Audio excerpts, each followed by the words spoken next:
পেহেলগামে সেনা অভিযানে শহীদদের প্রতি শ্রদ্ধা জানিয়ে আগরতলা জার্নালিস্ট ইউনিয়নের পুষ্পার্ঘ অর্পণ। কাশ্মীরের পেহেলগামে সম্প্রতি সন্ত্রাসীদের বিরুদ্ধে ভারতীয় সেনার সফল অভিযানে যেসব জওয়ান শহীদ হয়েছে তাদের স্মরণে এবং শ্রদ্ধা জানাতে আগরতলা প্রেস ক্লাব প্রাঙ্গণে এক বিশেষ অনুষ্ঠানের আয়োজন করা হয় আজ। এই অনুষ্ঠানে ত্রিপুরা জার্নালিস্ট ইউনিয়নের পক্ষ থেকে শহীদদের প্রতি পুষ্পার্ঘ অর্পণ করা হয়। উপস্থিত ছিলেন সাংবাদিক, সংবাদকর্মী এবং বিশিষ্ট নাগরিকরা। দেশ মাতৃকার সেবায় আত্ম উৎসর্গকারী সাহসী জওয়ানদের প্রতি শ্রদ্ধা জানিয়ে 1 মিনিট নীরবতা পালন করা হয়। জার্নালিস্ট ইউনিয়নের সদস্যরা বলেন, আমরা সংবাদ মাধ্যমের কর্মী হলেও দেশের জন্য আত্ম উৎসর্গকারী সেনাদের প্রতি আমাদের শ্রদ্ধা এবং ভালোবাসা অগাধ।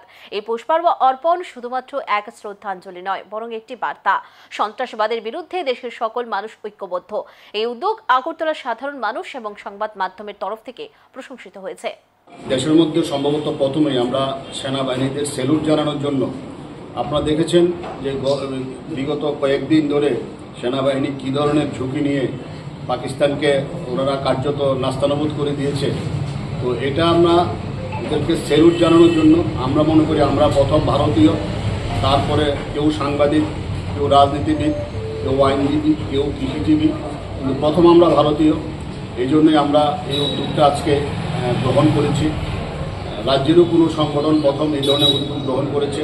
আমি জার্নালিস্ট ইউনিয়নের প্রত্যেকটা সদস্যকে যারা আজকে অংশ নিয়েছেন, সাংবাদিকরা, সবাইকে আন্তরিক অভিনন্দন জানাই এবং সবাইকে বলবো আগামী দিনেও আমরা এইভাবে সেনাবাহিনীর পাশে থেকে ওদেরকে মনোবল বাড়ানোর জন্য আমরা থাকি। ত্রিপুরার একটা প্রত্যন্ত এলাকাতে থাকি আমরা ভারতে, কিন্তু আমরা ত্রিপুরা থেকেও আমরা ওদের মনোবল বাড়ানোর জন্য আমরা আমাদের সাধ্যমতো কাজ করে যাব, প্রোগ্রাম করে যাব এবং ওদেরকে আমরা স্যালুট জানাবো।